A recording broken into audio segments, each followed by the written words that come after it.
د مقاومت جبهې د رهبرۍ عالي شورا جوړوي. سلام ستړي مشئ، وخت مو پخیر. په لوی افغانستان چینل کې د تا ښه راغلاست وایم. د نویو تازه خبرونو دپاره درسره لوی افغانستان چینل سبسکرایب کړئ. د مقاومت جبهه د رهبرۍ عالي شورا جوړوي. د طالبانو ضد مقاومت جبهې د یوې مشورتي غونډې د جوړېدو خبر ورکړی او ویلي دي چې دا غونډه موضوع د افغانستان د ملي مقاومت د جبهې د عالي شورا جوړول دي.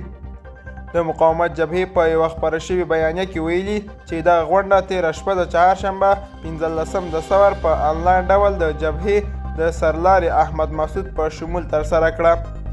د بیانیې له مخې په دغه غونډه کې د هیواد د ټولو ولایتونو دننه او بهر د ټولو قشرونو په ګډون د ټولو قومونو شخصیتونو سلا مشورې وشوې. د مقاومت جبهې ویلي چې احمد مسعود د دغې غونډې په پای کې ټینګار وکړ چې د دغه غونډې په دوام د خبرو له پای ته رسېدو وروسته د مقاومت جبهې د عالي شورا د جوړېدو لپاره اقدام وشي.